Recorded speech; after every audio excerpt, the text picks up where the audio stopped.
दोस्तों नमस्कार। स्वागत है आपका हमारे इस यूट्यूब मंच पर। दोस्तों, बिहार में इस वक्त चल क्या रहा है? फरवरी महीने के प्रथम सप्ताह से बजट सत्र होना है और उसी के साथ साथ केंद्र में भी संसद का बजट सत्र होना है। लेकिन इस बजट सत्र के पहले क्या वाकई बिहार में सत्ता से सवाल पूछने वाली व्यवस्था मौजूद है, या फिर बिहार ने जिस प्रकार से जनादेश दिया, उस जनादेश ने एक प्रतीकात्मक विपक्ष को जिस तरह से बिहार में बनाए रखा, क्या वो प्रतीकात्मक विपक्ष भी अब बिहार में बचा हुआ है? मोटे तौर पर क्या बिहार के 243 विधायक सब नीतीश कुमार के पक्ष में हैं? आखिर बिहार में चल क्या रहा है? और आखिर वो कौन सा मैग्नेट है, कौन सा चुंबक है, जिस चुंबक के इर्द गिर्द बिहार के जनादेश की यदि व्याख्या की जाए तो उसमें सभी 243 विधायक खुद को सत्ता पक्ष में पाते हुए दिखाई दे। कागज पर, प्रक्रिया में भले ही कोई मुख्य विपक्षी दल दिखाई दे, लेकिन क्या वाकई बिहार में विपक्ष जैसी कोई चीज विधानसभा में है? खासकर तब तक जब तक बिहार के मुख्यमंत्री नीतीश कुमार है। और आखिर ये आने वाले वक्त में किस तरह के राजनीतिक खेल में बदल सकता है, इसी पर चर्चा के लिए आज हमारे साथ मौजूद हैं पटना से वरिष्ठ पत्रकार सरोज सिंह जी, स्टार टीवी बिहार के मैनेजिंग एडिटर, और हमारे साथ साथ जुड़ रहे हैं दिल्ली से वरिष्ठ पत्रकार ऋषि मिश्रा जी। सरोज जी, ऋषि जी, आप दोनों का बहुत बहुत स्वागत है हमारे इस यूट्यूब मंच पर। और जी। सबसे पहले हम सरोज जी आपके पास आ रहे हैं, ये बिहार किस दिशा में अभी आपको जाता हुआ दिख रहा है? क्योंकि जनता दल यूनाइटेड के अंदर एक ओवरहॉलिंग का प्रोसेस है जिस पर हम अगले सवाल में आएंगे। लेकिन ओवरहॉलिंग के ठीक पहले लालू परिवार पटना में पहुंचा तो जरूर। विधानसभा का एक संक्षिप्त सत्र, जो मौजूदा विधानसभा का पहला सत्र था, उसे भी आपने देखा। और अब जिस प्रकार की गतिविधियां हैं कि कांग्रेस के कार्यक्रम में कांग्रेस के विधायक नहीं पहुंच पा रहे, राष्ट्रीय जनता दल के विधायकों को येन केन प्रकारेण नीतीश कुमार के साथ जाकर सत्ता के साथ खड़े होने की बेचैनी है। तेजस्वी यादव मौजूदा दौर में अपने विधायकों को छोड़ तो नहीं सकते, लेकिन क्या विधायक उनके साथ उनके आदेश को मानने के लिए चिपके रहेंगे, ये एक सवाल है। और इन सवालों के बीच जो 1, 2, 4, 10, 15 विधायकों वाली पार्टियां हैं, जिसमें लोजपा और रालोसपा से लेकर जीतन राम मांझी की पार्टी जो एनडीए में है, उससे लेकर जो इंडिया गठबंधन के अंदर कांग्रेस या एमआईएम जो किसी गठबंधन के अंदर नहीं है, या इक्का दुक्का सीटों वाली जो पार्टियां हैं, इन सब के रुख को देखते हुए मेरा सीधा सवाल आपसे है, क्या इस विधानसभा में व्यावहारिक रूप से, कागजी रूप से नहीं, व्यावहारिक रूप से क्या कोई विपक्षी विधायक मौजूद है? अभिषेक जी, आपने बिल्कुल सही कहा, एकदम उसको 100% उसमें हमारी सहमति है कि जो अभी बिहार में सियासत चल रही है, चाहे वो विधानसभा के अंदर हो, विधानसभा के बाहर हो, कहीं ऐसा लगता नहीं है कि नीतीश कुमार के सामने कोई चुनौती है, कोई विपक्ष खड़ा हुआ है। तेजस्वी यादव बाहर थे, लंबे समय से लौटे, कहा कि अभी 90 दिन तक हम कुछ नहीं बोलेंगे। इसका मतलब एक हनीमून पीरियड नीतीश कुमार को दिया हुआ है 3 महीने का। दूसरी पार्टियां, कांग्रेस के विधायक कांग्रेस के कार्यक्रम में नहीं जा रहे हैं। जो सहयोगी दल हैं उनकी भी हम बात कर लीजिए, उपेंद्र जी के विधायक उनके कार्यक्रम में नहीं जा रहे हैं। जो एक एक पार्टी वाली है, गुप्ता जी की पार्टी नीतीश जी का गुणगान कर रही है, बसपा के विधायक नीतीश जी का गुणगान कर रहे हैं। कहीं से ये नहीं ओवैसी लग के रहा है। विधायक, जी। ओवैसी के विधायक ओवैसी भी के गुणगान विधायक कर रहे तो ऑन कैमरा बोल रहे हैं कि हमने हैं। नीतीश जी का, तो जो अच्छे काम करेंगे उनका गुणगान करेंगे, तालियां बजाएंगे हम लोग। तो कहीं से भी नहीं है कि कोई विपक्ष का रोल कोई यहाँ पे अदा कर रहा है। सरकार जो कर रही है, नीतीश कुमार जो फैसले ले रहे हैं, कहिए तो इसमें 243 विधायकों का समर्थन प्राप्त है। इसकी एक खास वजह है अभिषेक जी, इसको समझने की जरूरत है। इसका सबसे बड़ा कारण यह है कि बहुत सारे पत्ते नीतीश कुमार ने दबा के रखे हुए हैं, चाहे वो मंत्रिमंडल विस्तार हो, चाहे सरकार में सत्ता में भागीदारी का सवाल हो, या फिर बहुत सारे ऐसे मलाईदार जगह है जहां पर जाने की महत्वाकांक्षा विधायकों ने पाल के रखी है। अभी देखिए, कल ही एक कैबिनेट का फैसला आया जो बड़ा चौंकाने वाला फैसला है कि 15 सीनियर विधायकों को 2-2 मकान दिए जाएंगे। एक तो जो कर्णांकित मकान है उनको तो मिलेगा मिलेगा, इसके अलावा केंद्रीय पुल से बड़े बड़े बंगले उनको दिए जाएंगे। नहीं, लेकिन ये चीज तो दिल्ली में भी होती है। आप देखिए, जो सीनियर एमपी होते हैं उनको बड़े बंगले दिए जाते हैं और राज्यों में छोटे बंगले, वो जूनियर एमपी को नॉर्थ साउथ एवेन्यू में या फिर महादेव रोड पर फ्लैट दिए जाते हैं। ये तो दिल्ली में भी इसमें होता है। इसमें एक अंतर है अभिषेक जी, इसको समझने की जरूरत है। बिहार में तो ऐसा नहीं, एक जो उनके नाम से अलॉटेड जो एमएलसी या एमएलए क्वार्टर है वो तो उनको मिलेगा ही मिलेगा। 243 फ्लैट बन के तैयार है, सबके नाम से अलॉट किया हुआ है। इसके अलावा पहले मंत्रियों को बंगला मिलता था, अब 15 विधायकों को, सीनियर विधायकों को बंगला दिया जाएगा। मतलब दो एक तो अलॉटेड फ्लैट, इसके अलावा बड़ा बंगला दिया जा रहा है, जो बिहार में इस तरह की परंपरा पहले नहीं थी। मंत्री जो बन गए उनको तो बंगला मिलेगा मिलेगा, वो तो वहां तक तो समझ में आती थी, लेकिन विधायकों को भी मिलेगा। तो ऐसे विधायक विपक्ष की भूमिका क्यों निभाएंगे, जिनको 8 ही मंत्री बनाया है नीतीश कुमार ने? जिनको मंत्री बनना है तोड़ के मोड़ के पाला बदल के, वो विपक्ष के रोल में क्यों आएंगे? तेजस्वी यादव को लगता है कि देर सवेर चाचा ही उनको जीवन दान दे सकते हैं, संजीवनी बूटी उन्हीं के पास है, तो वो क्यों विरोध करेंगे? वो तो विधानसभा सत्र के बीच में चले गए थे। तो हर एक लोगों के दिल में जो महत्वाकांक्षा है आगे की सियासत के लिए, क्योंकि सभी जान रहे हैं कि ये सरकार बीच में नहीं गिरेगी, 5 साल का इसका टेन्योर है। नीतीश जी जब तक चाहेंगे मुख्यमंत्री रहेंगे, तो क्यों नहीं नीतीश जी के साथ ही अपना गाड़ी बढ़ाया जाए, जो मिल जाए ज्यादा से ज्यादा उसको लेने की कोशिश किया जाए। विरोध करने का बहुत फायदा मिलना नहीं है। इसीलिए जो आपने शुरुआत में बात कही, कहीं लगता नहीं कि बिहार में कहीं कोई विपक्ष है। अकेले नीतीश कुमार मुख्यमंत्री हैं, अकेले वही विपक्ष है, वही सत्ता है, सब मिल गया। देखिए दही चूल्हा भोज में सब पार्टी के लोग सब में जा रहे हैं। आज तारिक अनवर चले गए अशोक अग्रवाल के भोज में, कटिहार में, यहाँ तेज प्रताप यादव के दही चूल्हा भोज में सब पार्टी, अशोक चौधरी पहुंचे हुए हैं, गवर्नर हैं, लालू जी आए हैं, सब पार्टी का बंधन बिहार में टूट चुका है। एक ही है बंधन, वो है नीतीश कुमार की ताकत का बंधन। चलिए, आपने ताकत के बंधन का जिक्र किया, मैं ऋषि जी के पास चलता हूं। ऋषि जी, आखिर ये कौन सी परिस्थिति है जिसमें बिहार में विपक्ष नहीं है, और जब विपक्ष बिहार के अंदर व्यावहारिक रूप से नहीं है, सिर्फ कागजी तौर पर है, उस परिस्थिति में क्या लगता है जब 243 के 243 विधायक सत्ता पक्ष में है, तो कहीं ना कहीं ऐसा तो नहीं है कि एक सेंस ऑफ एलियनेशन का भाव भारतीय जनता पार्टी के अंदर बढ़ता जा रहा हो?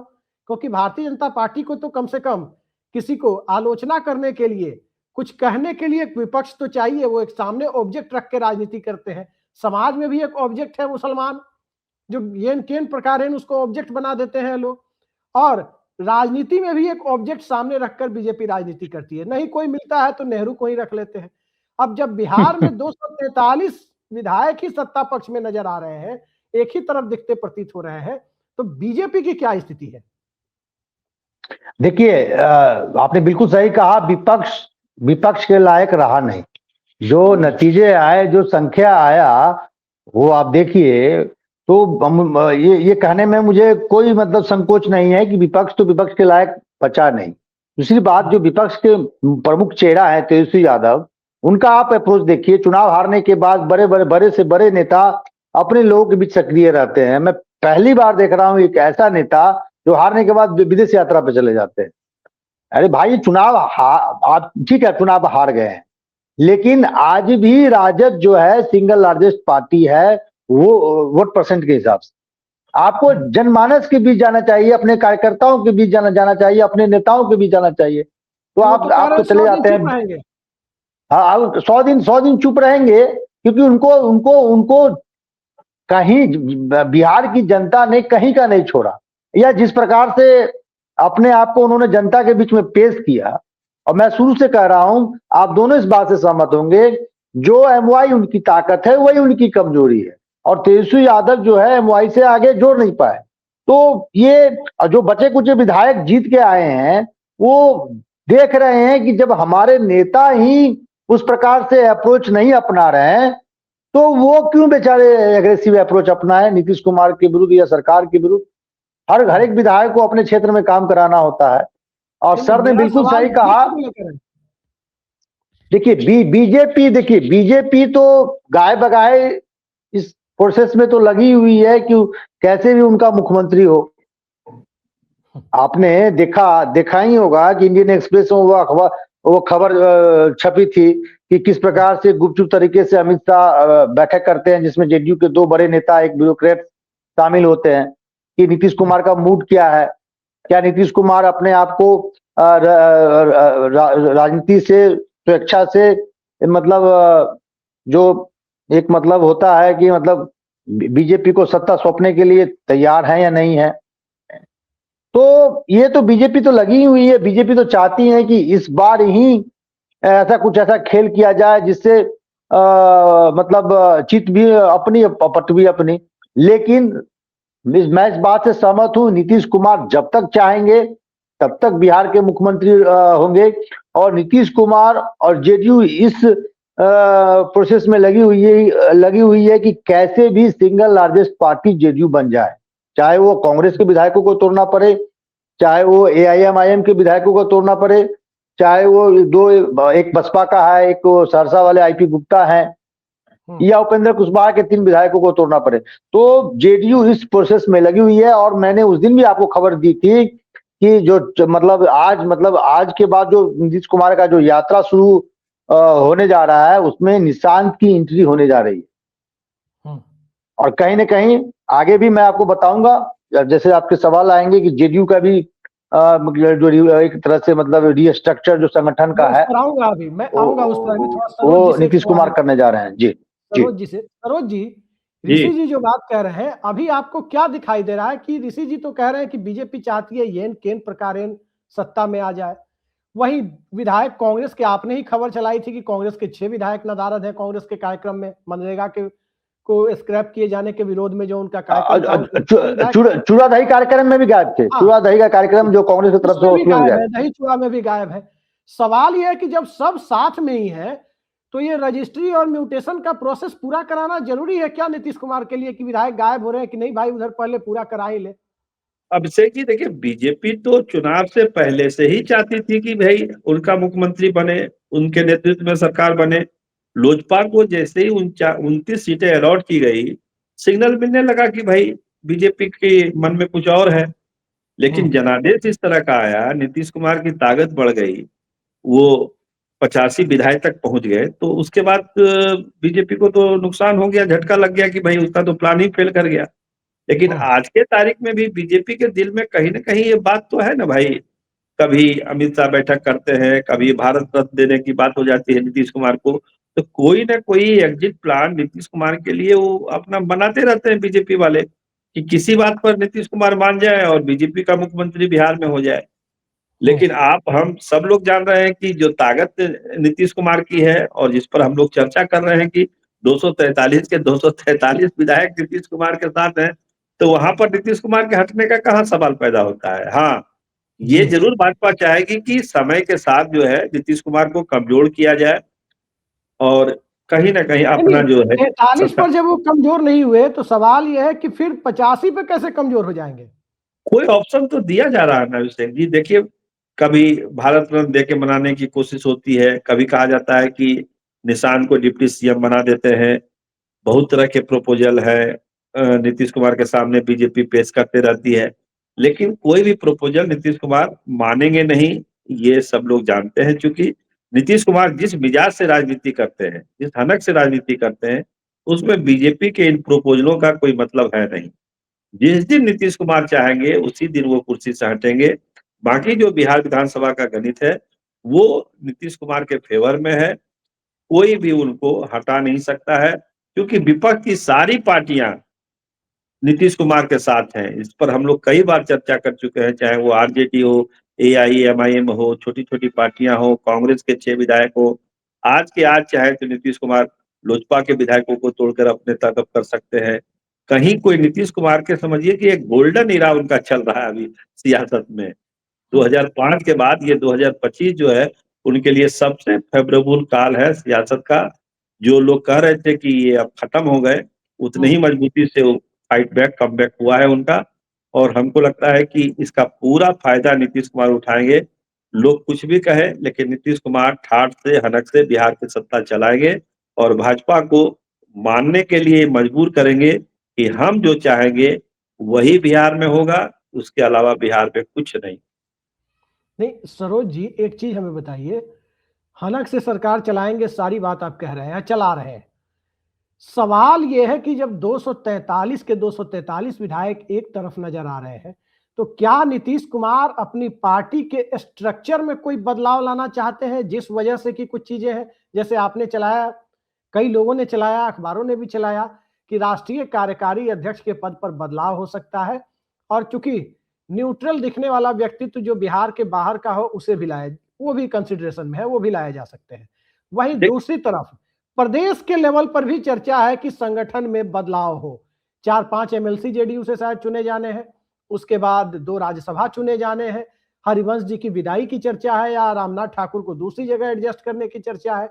इन सारी चर्चाओं को क्या पूरा करने के बाद नीतीश कुमार ऑपरेटिव पार्ट शुरू करेंगे? ऑपरेटिव पार्ट का मतलब यह है, अभी तो सारी चीजें सैद्धांतिक रूप से है कि सभी सत्ता पक्ष में दिखाई दे रहे हैं। ऑपरेटिव पार्ट का मतलब यह है कि तब नीतीश कुमार को वाकई बिहार में एक ताकतवर विपक्ष की जरूरत महसूस होगी कि अब लोकतंत्र में विपक्ष जरूरी है, इसलिए कोई ताकतवर विपक्ष होना चाहिए, 80, 85, 90 विधायक वाला। थोड़े कहे को ज्यादा समझिए। नीतीश कुमार को जहां तक हम लोग समझ रहे हैं, नीतीश कुमार जो संगठन में फेरबदल है वो तय है, वो उसको करने ही जा रहे हैं। इसकी वजह देखिए, कल भी 6 नेताओं को जनता दल यूनाइटेड से बाहर किया गया है। मधुबनी के सारे नेता थे जिन्होंने दल विरोधी काम किया। तो चुनाव के बाद हर एक जिले से जो रिपोर्ट आई है जिन्होंने दल विरोधी काम किया था उनको हटाया जा रहा है। पार्टी को इस रूप में नीतीश कुमार लाना चाहते हैं जहां पर उनको ये लगेगा कि कहीं कुछ विवाद नहीं है, कोई विरोध नहीं है, पूरी पार्टी उनके साथ है। चाहे वो राष्ट्रीय कार्यकारी अध्यक्ष को बदलने का मामला हो, प्रदेश अध्यक्ष को बदलने का मामला हो, या और बड़े संगठन में बड़े पदों पर भरने का मामला हो, ये तमाम चीजें साथ साथ चल रही है। आज दही चूड़ा खत्म हो गया, इसके बाद आप देखिएगा अभिषेक जी, इसमें तेजी आएगी। नीतीश कुमार जिस मिजाज से सरकार चलाते हैं, चाहे वो 43 विधायक वाले हो चाहे 85 विधायक वाले हो, कोई उनमें कोई फर्क नहीं है।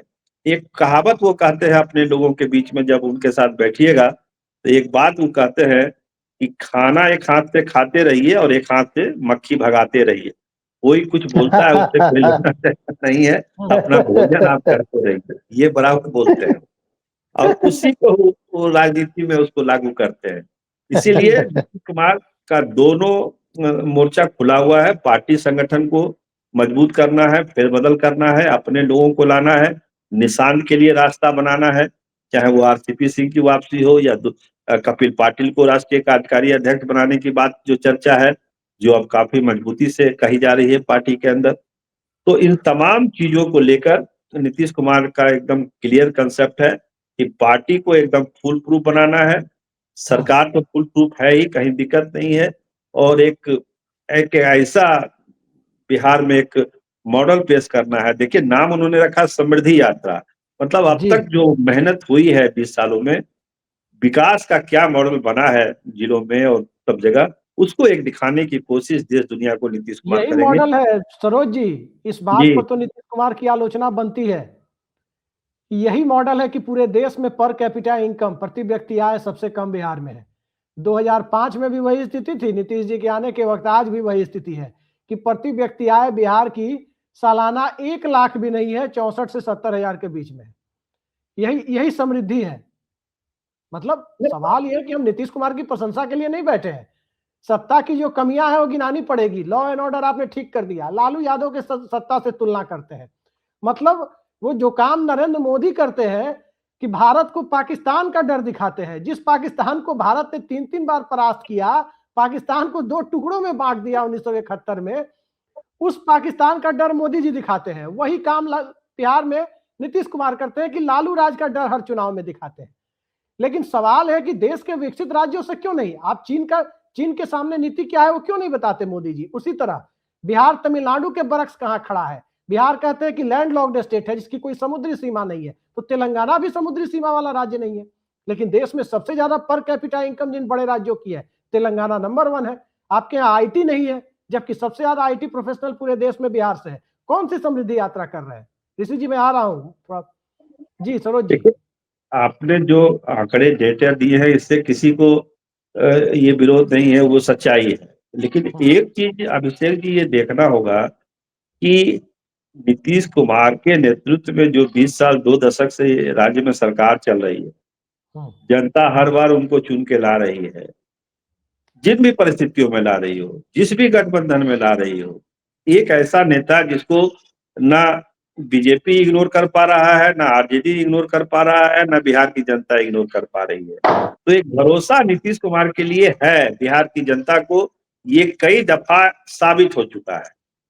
अब जहां तक विकास, एक्चुअल विकास की बात हो, समृद्धि की बात हो, जो आपने डाटा गिनाया है, इससे कहाँ लोगों को इनकार है। लेकिन एक कोशिश लगातार बिहार में होती है कि भाई स्थिति को सुधारा जाए। आप भी बिहार से हैं, बिहार की सच्चाई को जानते हैं कि बिहार में चीजें कैसे बढ़ती है, फाइल कैसे बढ़ती है। भ्रष्टाचार है बिहार में, सब लोग मानते हैं, इसके बावजूद नीतीश कुमार चुन के आते हैं। गरीबी है फिर भी नीतीश कुमार चुन के आते हैं। तो कहीं ना कहीं एक रोशनी नीतीश कुमार में ही लोगों को दिखती है, इसीलिए नीतीश कुमार के सामने कोई विपक्ष नहीं दिखता है बिहार में। अब देखिए बिहार के भाग्य में आगे क्या लिखा था। विपक्ष नहीं दिखता है। ऋषि जी, जनता दल यूनाइटेड में स्ट्रक्चरल चेंजेस क्या होने वाले हैं और क्या उस स्ट्रक्चरल चेंजेस के बाद नीतीश कुमार भारतीय जनता पार्टी को बिहार में मुख्य विपक्षी दल बनाने की तैयारी तो नहीं कर रहे हैं? देखिए, पहली बात तो ये समझ लीजिए कि जो सर ने कहा कि विकल्प ऑपोजिशन जो है आफ्टर लालू ईरा, जो मतलब राजद है या महागठबंधन है, अपने आप को विकल्प देने में असफल रही है, इस बात को मानना होगा। मैंने शुरू में ही कहा, एमओआई के आगे आप अपने जो बेस वोट बैंक है उसमें ऐड ऑन करने में आप असक्षम रहे हैं। और इस चुनाव में जिस प्रकार से तेजस्वी यादव ने चुनाव लड़ा है, आधे अधूरे मन से, आप देख लीजिए पिछले चुनाव की तुलना में इस बार आधे से भी कम उन्होंने रैलियां की है। ऐसी क्या मजबूरी थी तेजस्वी यादव की? तेजस्वी यादव उस टेम्परामेंट में नहीं दिख रहे थे जो 2020 में दिख रहे थे। तो कहीं ना कहीं विपक्ष भी अपने आप को एक सकारात्मक विपक्ष जनता के बीच में एक विकल्प के रूप में पेश नहीं कर पाए। जहां तक जेडीयू के स्ट्रक्चरल चेंज की बात है, तो ये निश्चित है कि प्रदेश अध्यक्ष से लेकर कार्यकारी अध्यक्ष बदलने जा रहे हैं। या तो उमेश कुशवाहा कैबिनेट में उनको जगह दिया जाएगा। दो ऑप्शन नीतीश कुमार लेके चल रहे हैं। एक जयंत का जो है, क्या नाम है, वो भी कुशवाहा है, नाम मैं पूरा भूल रहा हूँ, जयंत राज जो ग्रामीण कार्य मंत्री थे, उनको यदि कैबिनेट में जगह मिलता है तो फिर उमेश कुशवाहा को संगठन में ही बड़ा पद दिया जाएगा। लेकिन अधिक संभावना उमेश कुशवाहा को कैबिनेट में, जो कैबिनेट रिसफल होगा उसमें जगह देने की चर्चा जोरों पे है। और जो राष्ट्रीय कार्यकारी अध्यक्ष की बात आप कर रहे हैं, तो संजय झा को रिप्लेस किया जाएगा। और आपने बिल्कुल सही कहा, बिहार से जो अगले राष्ट्रीय कार्यकारी अध्यक्ष होंगे वो बिहार से न होके महाराष्ट्र से होने जा रहे हैं। उनका नाम कपिल पाटिल है। कपिल पाटिल जो है नीतीश कुमार के काफी करीबी हैं, भरोसेमंद हैं, पुराने साथी हैं और नीतीश कुमार उन पर काफी विश्वास करते हैं। तो मुझे लगता है कि केसी त्यागी के बाद एक ऐसे नेता को नीतीश कुमार कार्यकारी अध्यक्ष बनाने जा रहे हैं। हालांकि किसी तरह कार्यकारी अध्यक्ष नहीं रहे, लेकिन नीतीश कुमार के वफादारों में से माने जाते रहे हैं। लेकिन संजय झा को रिप्लेस करेंगे कपिल पाटिल, और कपिल पाटिल महाराष्ट्र के रहने वाले हैं, इस बताने की जरूरत नहीं है। और दूसरी बड़ी डेवलपमेंट जेडीयू में होगा कि जो एक आईएएस है, नाम मैं भूल रहा हूँ, वर्मा साहब, क्या नाम है उनका? अभिषेक जी, मनीष वर्मा। हाँ, उनका भी कद जेडीयू में बढ़ने जा रहा है। और जो निशांत की जेडीयू की राजनीति में एंट्री होगी, उसको पॉलिश करने की जिम्मेवारी मनीष वर्मा के कंधों पर होगा। जी, मनीष वर्मा के कंधों पर निशांत को पॉलिश करने की जिम्मेदारी होगी। एक संक्षिप्त टिप्पणी हम सरोज जी आपसे और ऋषि जी आपसे लेंगे, बेहद संक्षिप्त टिप्पणी। क्या बिहार में भारतीय जनता पार्टी के सत्ता पक्ष में दिन अब पूरे होने वाले हैं? दोनों की बारी बारी से हम टिप्पणी लेंगे, क्योंकि बिहार में जिस तरह की गतिविधियां हैं और भारतीय जनता पार्टी के हाथों नीतीश कुमार पहले विधानसभा अध्यक्ष और फिर होम मिनिस्ट्री, बिहार का पुलिस प्रशासन जिस तरह से वो हैंड ओवर कर चुके हैं, कंप्रोमाइज करना पड़ा है, वो कंप्रोमाइजिंग सिचुएशन से बाहर निकलने की बात सभी कर रहे हैं। तो क्या वाकई अगले 3-4 महीने महत्वपूर्ण होने वाले हैं सरोज जी? बहुत महत्वपूर्ण होने वाले हैं। मिशन 100 पर तेजी से काम होगा। खरमास खत्म हो गया, नीतीश कुमार का जो मिशन 100 है, इस पर अब तेजी से काम होगा और जिस दिन मिशन 100 पूरा होगा, आप यकीन मानिए कि भाजपा के गर्दन पर तलवार लटकनी शुरू हो जाएगी। जब भी उचित मौका आएगा, नीतीश कुमार अपना खेल खेलेंगे और आपने कहा कि जो विपक्ष नहीं दिख रहा है, तो आपके भाजपा के रूप में एक बड़ा विपक्ष आपको बिहार में दिखेगा। ऋषि जी, यही सवाल आपके लिए। देखिए, मैं सरोज जी के बात से बिल्कुल सहमत हूं। नीतीश कुमार इस खेल में लगे हुए हैं कि कैसे भी वो संख्या, उनकी पार्टी की संख्या 100 या 100 के आसपास हो, ताकि देखिए ये बात नीतीश कुमार को भी मालूम है कि बीजेपी उनको रिप्लेस करना चाहती है।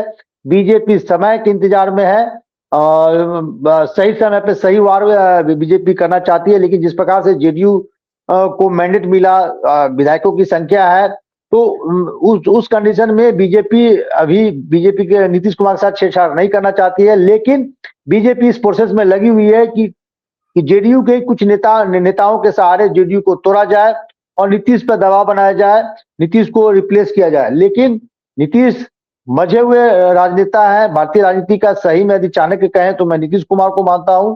नीतीश कुमार इस अवस्था में एक मतलब जो एक उनके लिए एक फिगर बनाया जाता है कि वो फिजिकली स्वस्थ नहीं है, तो जो व्यक्ति यदि फिजिकली स्वस्थ नहीं है तो उस प्रकार से फिर राजनीतिक गोटियां सेट कर रहे हैं, जिससे बीजेपी जैसे बड़ी पार्टी को भी वो अचंभे में डाल देते हैं अपने निर्णय से। तो कहीं ना कहीं दोनों तरफ से सवा मात का खेल चल रहा है। अब मैं बता दूं इसमें विपक्ष का कोई रोल नहीं है। एनडीए में ही जो दो महत्वपूर्ण घटक हैं, उनके बीच में अंडरस्टैंडिंग भी है और एक तरह से अंडरस्टैंडिंग नहीं भी है, एक दूसरे को रिप्लेस करने का के प्रयास में लगे हुए हैं। और सरोज जी की बात से सहमत हूं, अगले बिहार की राजनीति में अगले 3-4 जो महीने जो बीतेंगे वो बहुत महत्वपूर्ण होगा। नीतीश कुमार तभी बीजेपी के साथ छोड़ेंगे जब बीजेपी उनको रिप्लेस करने की प्रक्रिया यदि गंभीरता से लेती है, तो फिर नीतीश कुमार ऐसा झटका देंगे बीजेपी को। तो जो सरोज जी ने कहा है कि वो मतलब जो 70-80 विधायकों वाली जो विपक्ष बनती हुई बीजेपी दिखेगी। हालांकि उसमें भी वो नीतीश कुमार जब ऐसी स्थिति आएगी तो उसमें भी ऐसे कुछ विधायक हैं जो नीतीश कुमार के संपर्क में हैं। तो ठीक है, मैंने कहा सरोज जी के बाद सहमत हूं कि अगले जो 2-3 महीने हैं बहुत ही इंपॉर्टेंट है बिहार की राजनीति के लिए। जी, तो जिस प्रकार से सरोज जी और ऋषि जी ने बताया, बिहार की राजनीति में जो चल रहा है उस पूरे खेल पर यदि नजर डाली जाए तो एक बात साफ है कि कोई भी गठबंधन तभी टिकता है जब गठबंधन के अंदर दो ताकतें लगभग बराबर की या बराबर की ना हो। बराबर की ताकतों के बीच गठबंधन हम सब ने देखा है कि 2002 में 88 विधायकों वाली भाजपा ने 98 विधायकों वाली बसपा को समर्थन दिया, उस सरकार 14 महीने में गिर गई थी। कई राज्यों में ऐसा देखा गया, केंद्र के स्तर पर ऐसी नौबत तो कभी नहीं आई, लेकिन बराबर की ताकतों के बीच गठबंधन होता नहीं है, गठबंधन टिकता नहीं है। सत्ता का नेतृत्व करने वाला हर दल ये चाहता है कि दूसरा सहयोगी दल उससे कमजोर रहे। बिहार का ही उदाहरण अगर हम 2010 का रखें तो नीतीश कुमार को 115 विधायक थे और जनता ने भारतीय जनता पार्टी को 91 सीटें दी थी। जी हाँ, जितनी सीटें आज है उससे भी 2 ज्यादा। वो गठबंधन 2.5 सालों के अंदर भरभरा कर गिर गया था। कारण वही नरेंद्र मोदी। आज कारण सत्ता में है, नीतीश कुमार पटना की सत्ता में है, लेकिन जो दिल्ली की सत्ता में है उन्हें पटना की सत्ता पर काबिज होने की बेचैनी है, और जो पटना की सत्ता पर काबिज है उन्हें बिहार में एक मजबूत विपक्ष बनाकर अपनी सत्ता को सुरक्षित रखने की बेचैनी है। तो इस बेचैनी के बीच यदि 243 के 243 विधायक व्यावहारिक तौर पर सत्ता पक्ष में नजर आ रहे हो तो स्वाभाविक है कि सबसे ज्यादा बेचैनी उसी कैंप में होगी जिस कैंप के अंदर बिहार की सत्ता पर कब्जा करने की चाहत है। अब वो चाहत और हकीकत, इन दोनों के बीच यदि संतुलन का खेल हो तो भारत की राजनीति में पुराने जमाने में किसने संतुलन साधा ये तो मुझे नहीं मालूम, लेकिन आज की तारीख में संतुलन की राजनीति में इस देश के अंदर नीतीश कुमार से बड़ा पॉलिटिकल प्लेयर ढूंढे नहीं मिलता जिनकी पूरी सियासत पिछले 20 सालों में संतुलन के बूते टिकी हुई है। और संतुलन भी ऐसा कि राजद और भाजपा के बीच संतुलन, और इसी संतुलन की राजनीति अब एक ऐसे संतुलन के लिए आकर टिक गई है जहां पूरी की पूरी विधानसभा कागजी तौर पर ना सही तो व्यवहारिक तौर पर ही सही नीतीश कुमार के समर्थन में दिखाई दे रही है। तो देखते हैं आगे आगे क्या होता है। अगले 3-4 महीने महत्वपूर्ण दोनों लोगों ने बताया। और इन दोनों का, सरोज जी का और ऋषि जी का, इस बेहद महत्वपूर्ण चर्चा में जुड़ने के लिए हम धन्यवाद करते हैं और आगे भी ये लोग हमारे साथ जुड़ते रहेंगे। बहुत बहुत धन्यवाद। नमस्कार।